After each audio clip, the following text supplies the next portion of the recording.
Hello everyone, this is Dheeraj Suri and I welcome you all in Dheeraj Suri classes. So now today in this class I'm going to start the discussion of question paper of Intermediate Macroeconomics 1, BA Economics Honors Semester 3 and this is question paper of 2024. 24 का paper है तो आज से इसको solve करना start करते हैं. इस लेक्चर में देखिए क्वेश्चन पेपर में जो फर्स्ट क्वेश्चन है उसमें MCQs आते हैं सेक्शन ए के अंदर. तो आज के इस लेक्चर में मैं MCQs सॉल्व करूंगा आपके साथ. जो फर्स्ट क्वेश्चन में 15 MCQs हैं सबके सब सॉल्व करेंगे एक एक करके. तो देखिए जी क्या, और ऐसे MCQ अगर आप अटेम्प्ट करना चाहते हैं तो हमारा MCQ का अलग से कोर्स भी है. जो बच्चे पढ़ते हैं मैक्रो इकोनॉमिक्स हमारे सब उनको तो MCQ मिलते हैं. अगर आप सेपरेटली MCQ ही सब्सक्राइब करना चाहते हैं MCQ टेस्ट मैक्रो के लिए तो उसका कोर्स अवेलेबल है वेबसाइट पे, आपको रेडी मिल जाएगी. वेबसाइट है primeacademy.in या primeacademy.xyz, दोनों में किसी पे भी आप लॉगिन करके कोर्स सब्सक्राइब कर सकते हैं. चलिए हम स्टार्ट करते हैं. First question, rise in market power of firms through mergers and acquisitions will lead to. अगर फर्म की मार्केट पावर बढ़ जाए, यानी फर्म की मोनोपोली पावर बढ़ जाए तो फर्म क्या करेगी? सीधी सी बात है, फर्म अपना प्रॉफिट मार्जिन इंक्रीज कर लेगी. ठीक है ना. हमने पढ़ा इस बात को कि जब कभी फर्म का मोनोपोली पावर बढ़ता है तो फर्म क्या करती है, अपना जो प्रॉफिट मार्जिन इंक्रीज करती है. हम वर्टिकल एक्सिस पे शो करते हैं रियल वेजेस, हॉरिजॉन्टल पे शो करते हैं हम लोग unemployment rate.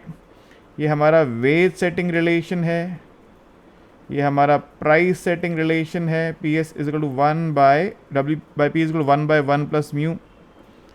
Now if mu increases from mu to mu dash तो क्या होता है, price setting shifts downwards from PS to PS1. ये डाउनवर्ड शिफ्ट करता है 1 by 1 plus mu dash. Mu dash is more than mu. तो जो equilibrium पहले 0.1 पे आ रहा था वो 0.2 पे शिफ्ट हो जाएगा. इस शिफ्टिंग का असर क्या पड़ेगा सर? इसका असर ये पड़ेगा, पहली बात कि हमारा जो अनएम्प्लॉयमेंट रेट पहले UN था अब वो हो जाएगा UN dash. Unemployment rate increase कर जाएगा. और जो रियल वेजेस पहले थी 1 बाय 1 प्लस म्यू वो डिक्रीज कर जाएंगी 1 बाय 1 प्लस म्यू डैश. तो अनएम्प्लॉयमेंट रेट बढ़ेगा, रियल वेजेस कम होंगी. इसका रीज़न क्या है? मैंने बताया आपको, when the monopoly power of firm increases it increases its profit margin. ठीक है, मार्जिन बढ़ने से क्या होगा, the price setting curve will shift downwards from PS to PS1. Equilibrium of the economy will move from 0.1 to 0.2. Due to this unemployment rate, the natural rate of unemployment will rise from UN to UN dash and real wages will fall from 1 by 1 plus mu to 1 by 1 plus mu dash level. अब options पढ़ लीजिए. Rise in unemployment rate and fall in real interest rate. बिल्कुल सही है sir, first is right. किसी बच्चे ने से पेपर हमें भेजा, उसने नीचे अंडरलाइन कर रखा है, यही आंसर मार्क करके आया होगा शायद वो. फॉल इन अनएम्प्लॉयमेंट रेट नहीं सर, ये गलत है. अनएम्प्लॉयमेंट रेट तो बढ़ रहा है, हमने देखा अभी डायग्राम में हमने. Rise in unemployment and no change in real wage, ये भी गलत है. सी भी गलत है. वैसे ए आंसर आ चुका है, मैं बस ऑप्शंस पढ़ रहा हूँ आपके लिए, क्योंकि रियल वेजेस में नो चेंज, रियल वेजेस तो फॉल कर रही हैं. और डी में क्या कह रहा है, rise in unemployment rate and rise in real wages. नहीं, रियल वेजेस फॉल कर रही हैं सर. तो BCD गलत है, ए इज़ द राइट आंसर. ठीक है, clear. Next, under the permanent income hypothesis. अच्छा, एक चीज़ मैं फिर से बोल देता हूँ, यहाँ पे आपको खाली आंसर मार्क नहीं करना होता, रीज़न लिखना होता है. रीज़न क्या लिखेंगे मैं फिर से बोल देता हूँ. The increase in monopoly power of the firms, या increase in market power of the firms will lead to higher profit margins. This will cause the price setting curve to shift downwards from PS to PS1. Diagram बना दीजिएगा ये वाला वहाँ पर. The equilibrium of the economy will move from 0.1 to 0.2. Consequently, the natural rate of unemployment will increase from UN to UN dash and real wages will fall from 1 by 1 plus mu to 1 by 1 plus mu dash. ये लिखना ज़रूरी है sir, नहीं तो number नहीं मिलेंगे. ठीक है, आंसर में लिखना पड़ेगा रीज़न आपको.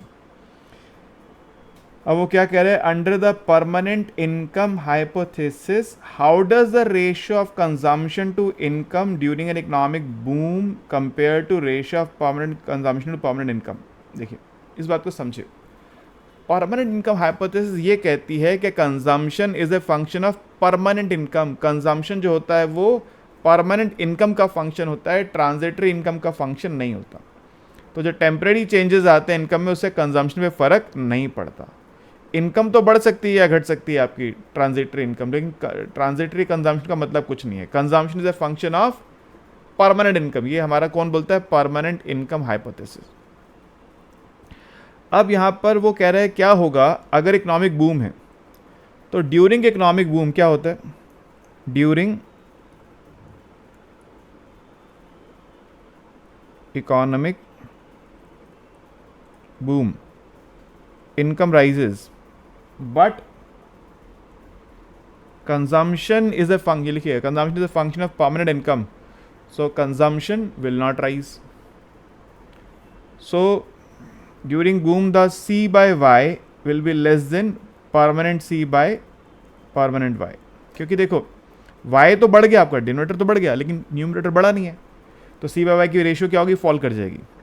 तो C Y will be lower than permanent consumption by permanent income, ये छोटी हो जाएगी रेशियो, ठीक है। C by Y is lower, B is the right answer. Next, given, ये हमारा एडवर्टीजमेंट है, इसको छोड़िए क्वेश्चन पे फोकस करते हैं। Given a 15% markup by firms over costs and a way setting equation W is equal to P times 1 minus 2U where U represents unemployment rate, what is the natural rate of unemployment? तो markup यहाँ पे 15% का है 0.15 और वे setting है ये। तो देखो वे सेटिंग क्या दे रखा है आपको? Wage setting relation W is equal to P 1 minus 2U means W by P is equal to 1 minus 2U, number 1। Price setting relation क्या होता है सर? होता है W by P is equal to 1 by 1 plus mu. Mu is 15% मत 0.15, तो यानी price setting होगा W by P is equal to 1 by 1.15। So at equilibrium real wage लिखेंगे, at equilibrium real wage W by P from wage setting is equal to real wage from price setting, यानी 1 minus 2U is equal to 1 by 1.15। 2U is 1 minus 1 by 1.15 यानी 0.15 upon 1.15, तो U is 1 by 2 into 15 by 115, 15 by 230। Calculator use करना पड़ेगा मुझे यहाँ पे। 15 by simple calculator allowed होता है। 15 by 230 0.65 0.06521 ऐसे छोड़ दो, फिर आगे 0.065 इज द आंसर। 0.065 कैलकुलेशन करके दिखानी होगी सर वहाँ पे आपको, ठीक है, ऐसे नहीं कि आप तुक्का मार के आ जाए, करके दिखाना होगा। नेक्स्ट है according to Phillips curve assuming alpha is equal to 1 if the natural rate of unemployment is 5%, UN 5% है, यहाँ लिख देता हूँ UN is 5% and expected inflation rate pi E is 3% and actual unemployment rate of 4%, UT is 4%, would be associated with inflation rate of, देखिए Phillips curve की equation क्या होती है? Pi T is equal to pi T E minus alpha U T minus you N, ठीक है। अब pi T E आपको पता है 3% है, एल्फा 1 है, यू टी 4% है, यू एन 5% है, so it is 3% minus minus plus 1%, so it is 4%। तो इन्फ्लेशन क्या होगा? 4% हो जाएगा, सिंपल सी बात है सर। तो B is the right answer. Next, fifth part, the proposition that in the medium run changes in inflation are reflected 1 for 1 in changes in nominal interest rate is known as. इसको लेकर जब बच्चे exam से आए थे, exam देकर, तो जब बच्चे आते हैं, कुछ बच्चे कॉल करना पसंद करते हैं, कुछ एग्ज़ाम के बाद सर को भूल जाते हैं। एग्ज़ाम हो गया, अब सर आप कौन, हम कौन, कुछ कॉल करते हैं, बात करते हैं, डिस्कस करते हैं, पूछते हैं। तो मुझे याद है एक बच्चा बोल रहा था सर कि ये जो क्वेश्चन है मैं इसको समझ नहीं पाया। वो ढूंढ रहा था इसमें कि वो जो मॉनेटरी इनइफेक्टिवनेस प्रपोजिशन पढ़ी थी हमने, वो उसका रिजल्ट ढूंढ रहा था कहीं पे कि वो कहाँ से अप्लाई होगी। देखो आपको समझना यहाँ पे ये है कि इन्फ्लेशन और नॉमिनल इंटरेस्ट रेट का आपने क्या रिलेशन पढ़ा है? सीधा सीधा रिलेशन कौन सा पढ़ा है? 1 for 1 चेंजेस होते हो। फिशर इक्वेशन पढ़ी है आपने, I is equal to r plus पाई।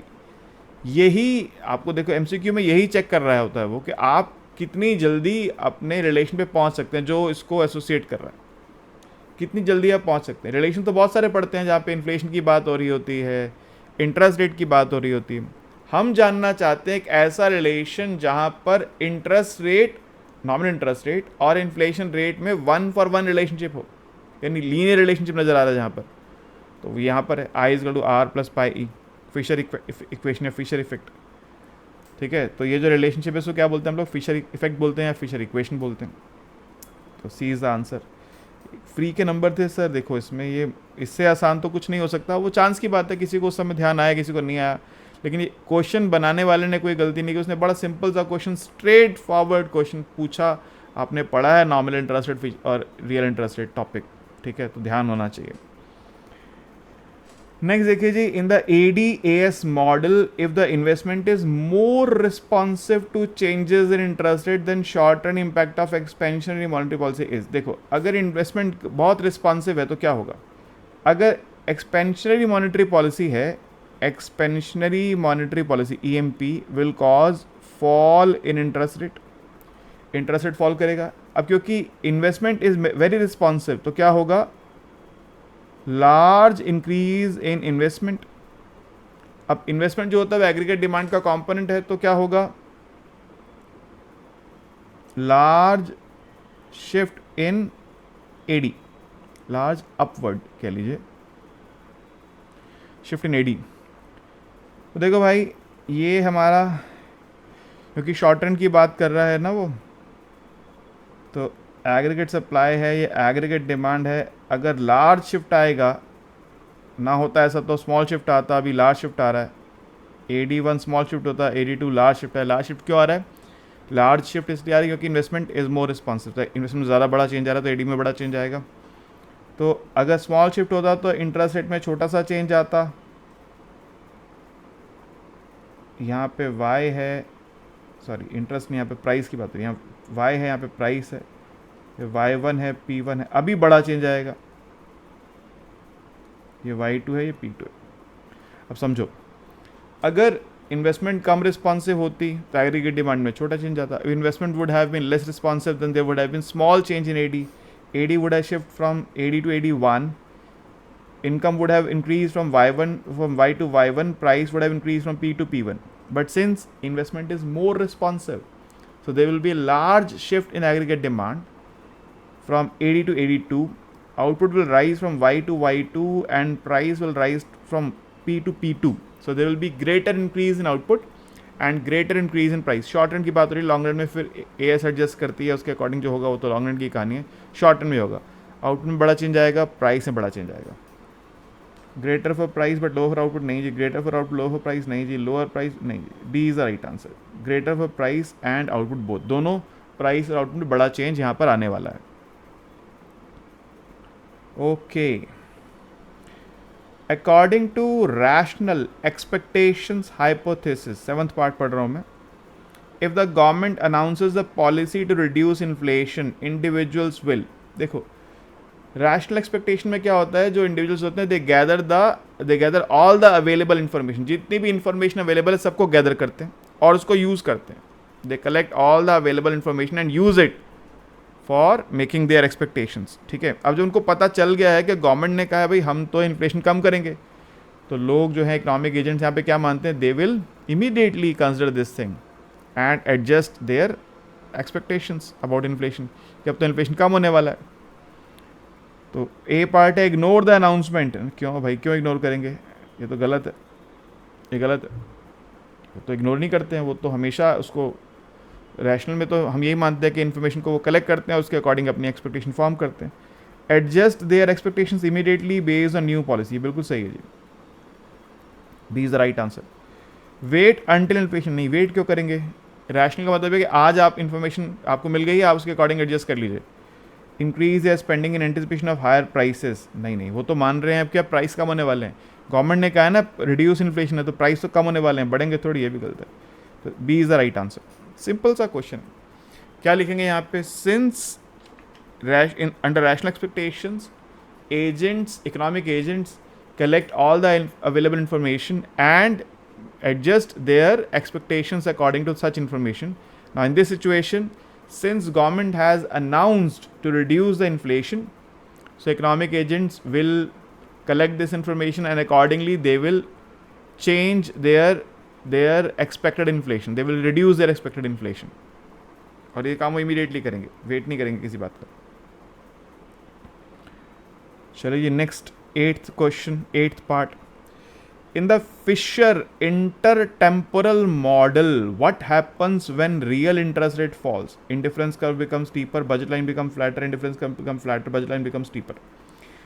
रुकिए एक सेकेंड और सोचिए इसका जवाब। आप बताइए क्या आंसर है इसका।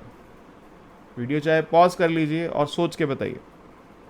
मैं तो पढ़ाता रहूँगा, मैं रुकूंगा नहीं, लेकिन आपको आंसर बताना है इसका। देखो आपने पढ़ा ये कि जो इंडिफरेंस कर्व होती है वो बनती है यूटिलिटी फंक्शन से। Utility function is a function of C1 C2। तो यूटिलिटी जो होता है वो हम यहाँ पे इंडिफरेंस कर्व शो करते हैं which shows the combinations of current consumption and future consumption. वहाँ पे इंडिफरेंस कर्व में इंटरेस्ट रेट का कोई रोल नहीं है। तो इंडिफरेंस कर्व ना फ्लैटर होगी ना स्टीपर होगी, उसको कुछ नहीं होगा। जो होगा बजट लाइन को होगा। What is intertemporal budget line? याद है आपको? 1 + R C1 + C2 = 1 + R M1 + M2। This is intertemporal budget line. और इसका स्लोप क्या होता है? एब्सोल्यूट टर्म्स में स्लोप होता है इसका 1/1 + R। तो what happens when R falls? तो जब R फॉल करेगा, as R falls, R fall करेगा तो क्या होगा? R के फॉल करने से ये जो स्लोप है बढ़ जाएगा। As R falls the slope of budget line will increase. Budget line का स्लोप इंक्रीज कर जाएगा और बजट लाइन क्या हो जाएगी? It will become steeper. As आप सब लिखेंगे, पहले लिखेंगे indifference curves show a relation between current consumption and future consumption. So they are based on the utility function U is equal to C1 C2. They are not affected by changes in interest rate. So option A and C are incorrect. Now the equation of budget line is, equation लिखेंगे, slope of the budget line in absolute terms is 1/1 + R. As R falls, the slope of the budget line increases. Slope बढ़ेगा तो क्या होगा? The budget line becomes steeper. किसी का भी line का slope बढ़ता है वो स्टीपर हो जाती है। बी भी गलत है। D is the right answer, D for Delhi. वाह जी वाह, मजे आ गए। In the modified Phillips curve, an increase in unemployment above the natural rate will likely cause rise in inflation, notch in inflation, decrease in inflation. देखिए मैंने अभी आपको बताया था Phillips curve, modified Phillips curve की इक्वेशन क्या होती है? Pi T is equal to pi T E minus alpha U T minus you n. अब अगर वो कह रहा है क्वेश्चन में increase in unemployment above natural rate, मतलब if ut is more than un implies that ut minus un is positive quantity. ये positive quantity है, अल्फा पॉजिटिव होता है। so this means we are subtracting a positive quantity from expected inflation. तो पहले ये लिखेंगे if ut is more than un, this means ut minus un is positive. so we are subtracting a positive quantity. या एक और तरह से कर सकते हैं, एक और तरह से इसको मैं कह सकता हूँ pi t minus pi T e is minus alpha U T minus you n. तो u T minus you n is positive, इसका मतलब negative of alpha U T minus you n is negative. यानी अगर एक number को minus multiply करते हैं तो इनइक्वालिटी का साइन चेंज होता है, यानी pi t minus pi T e is negative. So pi T is less than pi T e, यानी इन्फ्लेशन विल रिड्यूस। जो पहले मैं कह रहा था उसको समझ लो। पहले मैं ये कह रहा था if ut minus un is positive, this means that we are subtracting a positive quantity from expected inflation, so actual inflation will reduce, it will fall. यहाँ पे क्या कह रहा हूँ? अगर ut minus un पॉजिटिव है तो minus alpha ut minus un negative होगा, यानी ये इसके इक्वल है। तो this term is negative, so pi T is less than pi T. बात वही, actual inflation will be less than expected inflation. Decrease in inflation, actual inflation will fall. ठीक है, क्योंकि एक्चुअल इन्फ्लेशन जो होगा एक्सपेक्टेड से कम आ जाएगा, तो मतलब actual inflation will decrease. Pi T अगर लेस देन पाई टी है, जितना आप सोच रहे थे उससे कम आ गया इन्फ्लेशन, तो मतलब क्या हो गया, decrease in inflation. Okay, next 10th part, which among the following is not an assumption of the permanent income hypothesis. अच्छा, एक चीज़ मैं बता देता हूँ, जैसे क्या होता है, हम लोग लाइव सेशंस करते हैं डाउट्स के लिए, ये एमसीक्यूज़ में अक्सर बच्चों को बहुत सारे कंसेप्चुअल उलझने रहती हैं। बहुत बार बच्चे जो है कुछ ना कुछ सोच रहे होते हैं, कुछ और ही सोच रहे होते हैं। तो मैंने वीडियो दिया, फिर भी हो सकता है कई बार आपको लगेगा यार ये मैं समझ नहीं पाया, अभी मैं कुछ और सोच रहा हूँ अभी भी। तो लाइव सेशन में आइए, डिस्कस कीजिए, ठीक है। इस बात को ध्यान रखिएगा। अगर कोई बात ऐसी लगती है आपको जो आपको लग रहा है मैं समझ नहीं पा रहा हूँ, मैं तो कुछ और सोच रहा हूँ, मैं किसी और लाइन पे चल रहा हूँ, क्या उस तरह से भी कर सकते हैं क्या, ठीक है, तो आप आइएगा, डाउट क्लास में डिस्कस करेंगे। 10th में कह रहे हैं, which of the following is not an assumption of permanent income hypothesis. इनमें से कौन परमानेंट इनकम हाइपोथेसिस की अजम्पशन नहीं है, नहीं है? Covariance between transitory consumption and permanent consumption zero. सही बात है, ये तो सही है, ये सही है बात। Covariance between transitory consumption and transitory income is positive, नहीं जी, ये बात सही नहीं है। तो यही आंसर है हमारा, कुछ और। अच्छा, उस बच्चे ने मार्क भी कर रखे थे, इतना स्मार्ट बच्चा, छोटा सा चिन्ह लगा रखा है यहाँ पे उसने, जिसका पेपर है उसने ये क्वेश्चन सही कर रखा है। तो क्या कहानी है जी, ट्रांजिटरी कंजम्पशन का ट्रांजिटरी इनकम से कोई रिलेशन नहीं होता, वो रैंडम होती है, उसका ना परमानेंट इनकम से रिलेशन होता है ना ट्रांजिटरी इनकम से रिलेशन होता है, ठीक है। तो बी तो अजम्पशन नहीं है, ए अजम्पशन है, बी नहीं है। तो क्योंकि पूछा कौन अजम्पशन नहीं, तो बी आंसर है इसका। बाकी फिर भी फॉर्मेलिटी सीओडी पढ़ लेते हैं। को variance between permanent income and transitory income zero, ये बात भी सही है, तो अजम्पशन है ये। तो को variance between permanent consumption permanent income is positive, ये बात सही है कि परमानेंट कंजम्पशन जो होता है वो परमानेंट इनकम का फंक्शन होता है, ये बात भी सही है। मतलब सब बातें सही हैं, A C D are correct, but हमको ढूंढना है कौन इनकरेक्ट है, which is not an assumption पूछा है उसने। तो B is not an assumption, तो B is the right answer, ठीक है। ओके, वाह, बच्चे ने इसमें क्वेश्चन पे टिक मार दिया। ढूंढते रहो अपने आप आंसर क्या लिख के आऊँगा। The life cycle hypothesis implies that in aggregate an aging population might lead to, देखो इंडिया जो है उसको बोलते हैं India is a young country. हमारी जो पॉपुलेशन है उसमें एक बहुत बड़ा हिस्सा ऐसा है जो कि बिलो 35 ईयर्स की एज का है। तो ये वो कंट्री है जहाँ पे जो लोग हैं वो अभी उस एज में जहाँ पे लोग पैसा कमाते भाई 20-25 साल से लेके और 50-55 साल की एज तक लोग क्या होता है मानते हैं यंग पॉपुलेशन है, पैसा कमाने वाली पॉपुलेशन। 55 ऑनवर्ड धीरे धीरे पॉपुलेशन जो होती है वो डिपेंडेंसी की तरफ जाती है। तो अब अगर जैसे चाइना में ऐसा हो रहा है, चाइना में अब जो वहाँ जो डेमोग्राफी इस तरह हो रही है कि वहाँ पे ओल्ड एज पॉपुलेशन ज़्यादा हो रही है यंग एज के मुकाबले। इसको डेमोग्राफिक डिविडेंड भी बोलते हैं, आपने पढ़ा है इंडियन इकॉनमी, नहीं तो पढ़ेंगे आगे, अगर नहीं पढ़ा तो डेमोग्राफिक डिविडेंड है, नोट कर लीजिए। डेमोग्राफिक डिविडेंड क्या होता है अगर आप जानना चाहते हैं तो आइए डाउट क्लास में करते हैं। वैसे इंडियन इकॉनमी जो बच्चे पढ़ते हैं उनको हमने डिटेल में पढ़ा है क्या होता है डेमोग्राफिक डिविडेंड, ठीक है। फिर भी अगर आपने अभी इंडियन इकॉनमी तक नहीं पहुँचे हैं, नहीं पढ़ी है, जानना चाहते हैं तो डाउट क्लास में आइएगा, बताएंगे आपको डेमोग्राफिक डिविडेंड। फिलहाल मैं क्वेश्चन पे रहता हूँ, एजिंग पॉपुलेशन से क्या होगा। देखो लाइफ साइकिल हाइपोथेसिस ये मानती है कि जो छोटे बच्चे होते हैं वो डिपेंडेंट होते हैं और जो बूढ़े लोग होते हैं वो डिपेंडेंट होते हैं। तो छोटे बच्चे जो होते हैं वो क्या करते हैं, डिस सेविंग करते हैं, जो सेविंग है उसको कंज्यूम करते हैं। बूढ़े जो होते हैं वो भी डिस सेविंग करते हैं, जो सेविंग कर रखे हैं उसको कंज्यूम करते हैं। जो जवान लोग होते हैं वो सेविंग करते हैं। तो यानी ओल्डर पॉपुलेशन अगर ज़्यादा है तो आपकी सेविंग की कंजम्पशन ज़्यादा होगी, नेशनल सेविंग फॉल करेगी। Decrease in national saving rate, clearly बात है, इंक्रीज़ नहीं हो सकता, नो चेंज नहीं हो सकता, ठीक है। अगर ओल्ड एज पॉपुलेशन बढ़ रही है तो ओल्ड एज पॉपुलेशन क्या करती है, जो उन्होंने एक ज़माने में कमाया था, सेव करके रखा था, उसको कंज्यूम करते हैं, क्योंकि अब वो कमाने की हालत में बहुत ज़्यादा नहीं होते हैं या उनकी इनकम उतनी नहीं होती जितने उनके खर्चे होते हैं। तो इसलिए वो क्या करते हैं, वहाँ पे डिस सेविंग करते हैं। वो डिस सेविंग, अगर ओल्ड एज पॉपुलेशन ज़्यादा है कंट्री में, ज़्यादातर लोग डिस सेविंग कर रहे हैं, तो नेशनल सेविंग सर्टेनली फॉल करेगी। Next, which of the following can help reduce the, अच्छा मैं इसको एक फॉर्मल डेफिनेशन भी बोल देता हूँ। Under life cycle hypothesis, when ageing population increases then the ageing population increases the dis saving which causes fall in the national saving levels, ठीक है, या decrease in national saving levels। 12th, which of the following can help reduce the short term cost of disinflation? Short term cost of disinflation क्या को reduce कौन कर सकता है भाई? डिसइन्फ्लेशन क्या होता है? Reducing inflation. अगर हम इन्फ्लेशन को कम कर रहे हैं, इन्फ्लेशन रेट को कम कर रहे हैं, उसको बोलते हैं डिसइन्फ्लेशन।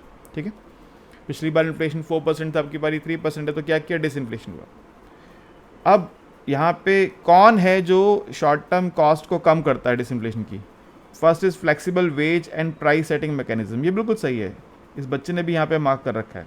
वाह, कभी मार्क करता है कभी नहीं करता है, मतलब जिन क्वेश्चन में मार्क नहीं करा वो करके नहीं आया इनको। एनीवेज देखिए, flexible wage and price setting mechanism. देखिए जब आप डिसइन्फ्लेशन करते हैं ना, तो क्या होना चाहिए कि आपको जब पता है कि इन्फ्लेशन कम होने वाला है तो वर्कर्स को अपनी वेजेस रिड्यूस करनी चाहिए, तभी तो एक्चुअल में इन्फ्लेशन कम होगा ना। जब आपको मालूम चलता है भी आगे आने वाले टाइम में इन्फ्लेशन बढ़ने वाला है, तो वर्कर्स क्या करते हैं? ज़्यादा पैसे दो भाई, महंगाई होने वाली है, हमारी तनख्वाह बढ़ाओ वरना हम काम नहीं करेंगे, तो उससे एक्चुअली इन्फ्लेशन बढ़ जाता है। लेकिन जब उसका उल्टा, अब अगर इन्फ्लेशन कम होने वाला है तो वर्कर्स को भी वेजेस कम लेनी चाहिए, तो एक्चुअली इन्फ्लेशन क्या होगा? कम हो जाएगा, उसकी कॉस्ट भी नहीं पड़ेगी। और प्राइस सेटिंग मैकेनिज्म भी फ्लेक्सिबल होना चाहिए ताकि वो इजीली इसको पास ऑन कर सके, इस फॉल इन वेजेस को इजीली पास ऑन कर सके, तो ये होना ज़रूरी है। हायर इन्फ्लेशन एक्सपेक्टेशंस होने पर तो भैया, अगर लोग सोच रहे हैं इन्फ्लेशन ज़्यादा होगा और डिसइन्फ्लेशन हो जाए तो उल्टा पड़ेगा असर तो उसका। लोग तो पहले ही वेजेस बढ़ा के बैठे हुए थे कि वो सोच रहे हैं इन्फ्लेशन ज़्यादा होने वाला है, तो ये तो नहीं है। गवर्नमेंट स्पेंडिंग बढ़ेगी तो इससे भी क्या होगा? एग्रीगेट डिमांड बढ़ेगी, प्राइस बढ़ेंगे, ये भी सही नहीं है। सरप्राइज इन इंक्रीज इन्फ्लेशन, तो ये तो बी और सी एक ही बात है। इन्फ्लेशन बढ़ने से क्या होता है? वेजेस बढ़ जाती हैं, कम नहीं होती, तो उसकी कॉस्ट जो है डिसइन्फ्लेशन की वो इनफैक्ट बढ़ जाएगी कम होने की बजाय। तो ए राइट आंसर है। Under what conditions are financial markets considered efficient? देखो, फाइनेंशियल मार्केट्स को एफिशिएंट तब माना जाता है जब जितनी भी अवेलेबल इंफॉर्मेशन है वो सब हम उसको यूज़ कर चुके हैं, यूटिलाइज कर चुके हैं, और कोई मतलब हम पैरिटी एफिशिएंसी लेवल पे जा चुके हैं और इम्प्रूवमेंट का स्कोप नहीं, मतलब और कोई ट्रेडिंग करके पैसा कमा नहीं सकता है। ट्रेडिंग की बात उन्हें पढ़ लिया, प्रॉफिट फ्रॉम ट्रेडिंग मैंने पढ़ा, तो when it is impossible to make economic profit from trading, ये सही बात है, कोई भी ट्रेडिंग करके पैसा नहीं कमा सकता, क्योंकि जो इन्फॉर्मेशन अवेलेबल थी वो सब प्राइसेस के अंदर रिफ्लेक्ट हो रही है। अब और फर्दर ट्रेड करके पैसा कमाया नहीं जा सकता है, एफिशिएंसी का ही मतलब है, क्योंकि हम पैरिटी एफिशिएंट लेवल पर आ गए हैं। इसके बाद अब कोई भी म्यूचुअल एडवांटेजेस गेन नहीं बचे। सेमेस्टर 4 में जाके आप पढ़ेंगे पैरिटी एफिशिएंसी का कंसेप्ट, मैं समझा देता हूँ। देखो, आपने कभी गन्ने के जूस वाले को गन्ने का जूस निकालते हुए देखा है? देखा, सबने देखा होगा। वो करता क्या है? पहले गन्ना डालता है, फिर डालता है, फिर डालता है, फिर मोड़ तोड़ के पता नहीं कैसे करके, मतलब ऐसा कर देता है बेचारे गन्ने को कि बर्बाद हो जाता है, वो कुछ नहीं बचता उसके अंदर। तो वो जो लेवल जहाँ उसके बाद एक कतरा, एक बूंद भी रस का नहीं निकल सकता उसमें से, तो उसने क्या किया? एक पैरिटी एफिशिएंसी लेवल पर पहुंचा दिया उसको। इसके बियॉन्ड कुछ भी करके कोई गेन नहीं लिया जा सकता है। मार्केट में भी यही कि अगर जो मार्केट पार्टिसिपेंट्स हैं वो ट्रेड कर करके इस लेवल पे पहुंच गए जहाँ पे अब किसी के लिए कोई एडवांटेजियस ट्रेडिंग पोजीशंस बची नहीं है, तो वो क्या है? Pareto efficiency. तो मार्केट जब पैरेटो एफिशिएंसी होती है, तो एफिशिएंट होती है, तो वहाँ पे और कोई ऐसी सिचुएशन नहीं बचती जहाँ पे ट्रेड करके अपने प्रॉफिट को बढ़ाया जा सके। A is the right answer. It is possible to make economic profit? No, it's not right answer. Price of financial instruments do not reflect? नहीं, दे रिफ्लेक्ट ऑल इन्फॉर्मेशन। तो ये डू नॉट वाली बात गलत है, इसलिए देयर आर मॉरल हैजर्ड। नहीं जी, moral hazard नहीं होता है, परफेक्ट इन्फॉर्मेशन होती है। तो क्या लिखेंगे? Under conditions, under efficient market conditions, all the available trading opportunities which are mutually advantageous have been exhausted. No mutually advantageous trading opportunities are available. One person can gain only at the cost of other. अब एक को फायदा तभी होगा जब दूसरे को नुकसान हो जाए तो। So it is impossible to make economic profit from trading. Profit करना पॉसिबल नहीं है। कोई अपना नुकसान क्यों करेगा आपके फायदे के लिए? कोई मूर्ख थोड़ी बैठे। Okay, 14th, which of the following is not considered when calculating the desired capital stock? अगर आप कैपिटल स्टॉक निकाल रहे हैं तो आप क्या कंपेयर करते हैं? आप कंपेयर करते हैं जिससे जो आपको रेट ऑफ रिटर्न मिलने वाला, इंटरेस्ट मिलने वाला, उसको कॉस्ट से कंपेयर करते हैं। कॉस्ट, इंटरेस्ट रेट है, डेप्रिसिएशन है, टैक्स है, ठीक है। तो क्या क्या किसको कंसिडर नहीं करेंगे? एवरेज प्रोडक्टिविटी कंसिडर करते हैं जिसको, इंटरेस्ट को कंसिडर करते हैं, डेप्रिसिएशन को कंसिडर करते हैं, कैपिटल गेन को कंसिडर नहीं करते। इस बच्चे ने 2 जगह डॉट लगा रखे हैं, इनफैक्ट 3 जगह डॉट लगा रखे हैं, इंटरेस्ट पे, डेप्रिसिएशन पे और कैपिटल गेन पे। वो समझ नहीं पाया इस क्वेश्चन को शायद। इंटरेस्ट रेट तो सर कंपेयर किया जाता है, हम मार्जिनल प्रोडक्टिविटी ऑफ कैपिटल को, एवरेज और मार्जिनल रिलेटेड होते हैं, इसलिए उसने एवरेज मार्जिनल की जगह एवरेज लिख दिया है, क्योंकि जब मार्जिनल निकालना है तो एवरेज भी कंसिडर करना पड़ेगा। दोनों अनरिलेटेड नहीं है। हम वैसे एमपीके लेते हैं, लेकिन यहाँ पे उसने एपीके लिख दिया, मगर दोनों रिलेटेड कंसेप्ट हैं, इसलिए हम एपीके को लेंगे। इसको एमपीके को कंपेयर करते हैं किससे? इंटरेस्ट रेट से, डेप्रिसिएशन से, टैक्स से। तो ये तीनों तो हम कंसिडर करते हैं, मगर इसको कंसिडर नहीं करते कैपिटल गेन को। तो D is the right answer, क्योंकि उसने नॉट पूछा से डी राइट आंसर है। 15th क्वेश्चन, लास्ट क्वेश्चन है sir, if Tobin's Q is greater than 1 what does the stock market indicate the firm should do? Sir अगर Tobin's Q 1 से बड़ा होता है तो आपको इन्वेस्ट करना चाहिए। सिंपल सी बात है, टॉबिन्स क्यू की थ्योरी ये कहती है कि अगर टॉबिन क्यू 1 से बड़ा है तो फर्म को इन्वेस्ट करना चाहिए मोर कैपिटल। ये तो सिंपल फैक्चुअल इन्फॉर्मेशन है, इसमें कोई ऐसा कंसेप्ट छुपा हुआ नहीं है। टॉबिन क्यू 1 से छोटा है तो डिसइन्वेस्टमेंट करना चाहिए, 1 है तो कोई फ़र्क नहीं पड़ता इन्वेस्ट करें ना करें, 1 से बड़ा है तो आपकी इन्वेस्टमेंट को इंक्रीज़ करना चाहिए। ये आपने टॉबिन्स क्यू पढ़ा है टॉपिक, ठीक है। तो सिंपल सी बात है, Tobin's Q is more than 1 then firm should invest more in capital. ख़त्म हो गया, ठीक है जी। तो ये 15 क्वेश्चन से, फर्स्ट पार्ट के अंदर 15 क्वेश्चन थे, 15 के 15 क्वेश्चन मैंने करके दिखाए हैं आपको।